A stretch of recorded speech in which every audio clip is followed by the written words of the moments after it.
Hello there guys, welcome back to another video. You have joined me from sunny Germany. That was a joke because it's currently pouring it down, but we're currently on a bit of a road trip, so we're covering about 4,000 miles or so over the course of about 5 weeks. However though, this video is going to be about what you can expect to see or experience if you are driving in Germany. Now, this isn't the first time I've personally driven in Germany. I've driven here a handful of times now, and I think I have a good grasp of what you could expect to see or experience while you are out here driving. Now, I must make it clear that my views are heavily weighted towards if you are driving here and you're from the UK, so bear in mind, in the UK you drive on the left and you drive a right-handed drive car as standard. So let's get right into things then. So the first point that I want to make, and it's probably something that you expect to hear if you are driving in Germany, and it's going to be Autobahns. So we're on the Autobahn at the moment. The Autobahn is basically just Germany's motorway system.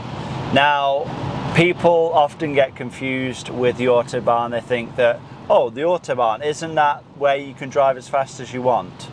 So I'll explain in brief terms.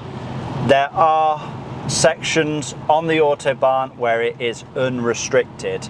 Now, it will be very clearly signposted. You'll see a white circle with, I think it's 3 or 4 black lines through it. When you see those signs, yes, you can drive as fast as you want, obviously to the conditions, but those are the unrestricted zones on the Autobahn system essentially. When you then see another sign, you know, a number, so it could be 100 kilometers, it could be 120, or it could be 130 kilometers, that's when it is then set to a reduced speed limit. And in my opinion, it's very clever how they do it in Germany. It's a very sort of common sense approach compared to in the UK. It's pretty much 70 miles per hour max speed on all the motorways. There's no reduced sections. Doesn't matter if it's raining, it doesn't matter if you're going around a very sharp bend, it's always 70 miles an hour. Whereas here, like I said, it's very clever how they do it. If it's raining, the speed limit is reduced. If there's a bend coming up, the speed limit is reduced. So I much prefer the German system and in terms of their motorways compared to how it is in the UK. So another point that you're probably interested to hear about are the fuel prices. How much can you expect to spend on fuel if you are driving in Germany?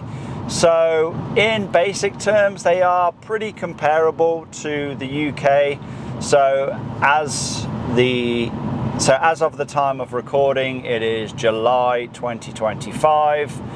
For 1 litre of petrol, now bear in mind there's different grades, but on average 1 litre of petrol, you're looking around €1.60 to €1.70. Now for diesel, funnily enough, diesel is slightly cheaper than petrol, whereas it's the complete opposite in the UK. I'd imagine it's just a slightly different tax. And yes, for diesel you can probably expect to pay around €1.50. So yeah, not too dissimilar to what you can expect to pay in the UK, so you don't really have to worry about fuel prices too much. Now, the next point I want to make is regarding the standard of driving. Not only the standard of driving, but also the standard of the roads as well. So I talked a little bit about the Autobahns earlier in the video, and the standard of the roads, they are much better, they are built much better, and as you would expect, they can take the speed better as well. I mean, for example, if you're on the Autobahn and you're going 150 miles per hour, you have pretty good confidence that you're not going to hit a pothole, you're not going to hit, you know, a dodgy piece of surface and you know, take yourself off the road. In general, the road surfaces are a lot better. Now, the standard of driving as well is a lot better. So it's kind of a bugbearer of mine, but in the UK, there's a lot of lane hoggers, especially on the motorway. Here, people, for the most part, seem to stay right unless they are overtaking. And I guess it makes sense because we're not talking about, you know, 60, 70 miles per hour. We're talking about someone potentially going 150 miles per hour. So don't mess around on the roads here. Stay in lane 1. If you're overtaking, make sure you check your mirrors a good couple of times, then overtake and then get straight back into lane 1. In general, that is what people seem to do. I will talk about if you experience somebody flashing you. It's typically not what it means in the UK and probably a bunch of other countries as well. So in the UK, people tend to flash because they're a little bit annoyed, saying, you know, sort of move out the way.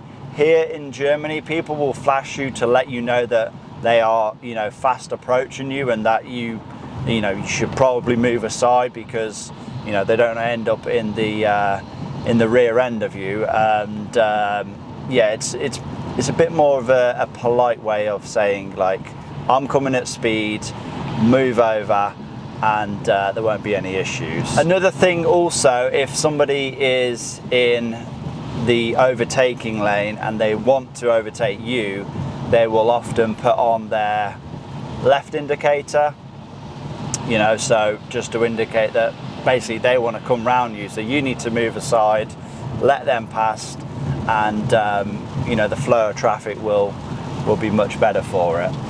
So another point that's worth mentioning is the standards of the cars or vehicles themselves here in Germany. So they have something what's called a TÜV inspection. It's similar to an MOT yearly inspection, but I'm pretty sure a TÜV inspection is only every 2 years.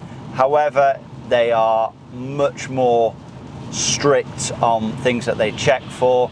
Every part that is installed to a car has to be TÜV certified, otherwise it's essentially illegal. So you can't just install, you know, a cheap set of Chinese coilovers. They have to be TÜV certified. And I guess again it makes sense because if you are potentially driving at 150 miles per hour, you want to know that the part that you have installed to your car is going to last and be safe at those kind of speeds. And so that also includes modified cars as well. Germany are a lot stricter on modified cars, so don't be surprised if you do head to Germany in a highly modified car if you get pulled over by the police, because they may want to ask you if you have a good reason for your car being very highly modified. Now, I guess finally I can not make this video without talking about the Nürburgring. If you're into your cars, chances are if you go into Germany, you're going to the Nürburgring. So I want to talk a little bit about it and you know, talk about what you can expect to see and experience there as well. So if you are driving from, say, the UK, you can get to the Nürburgring in just a day or two, and you can probably just go there for, you know, a nice long weekend. Now, if you haven't experienced the Nürburgring before, you know, don't be frightened about it. You know, whenever you will see a video on the Nürburgring, it's more than likely of somebody crashing or there being, you know, some horrifying accident, but really try not let that put you off. Yes, be aware things like that do happen.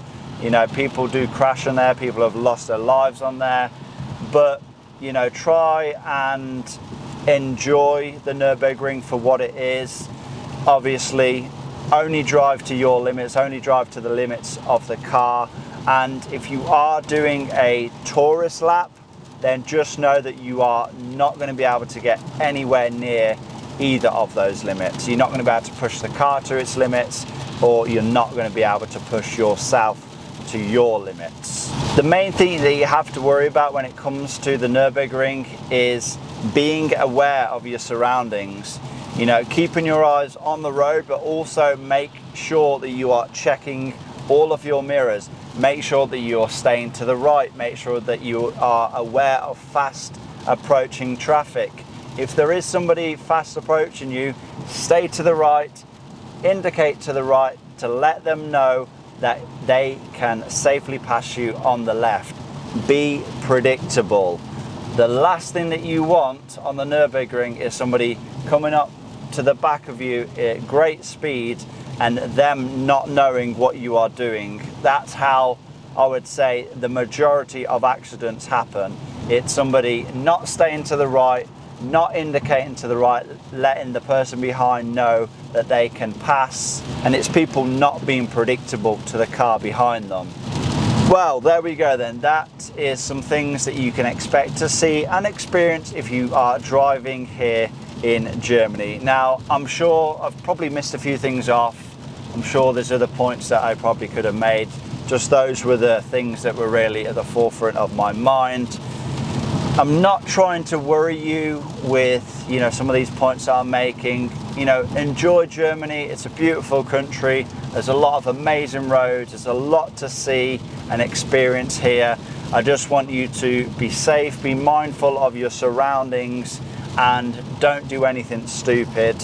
At the end of the day, you have to abide to every country's laws, and that's road laws as well. You know, every country that you visit, you have to abide by their laws. So don't speed, you know, don't do anything stupid. Stay to the speed limits, follow road signs, and you will be absolutely fine, I'm sure of it.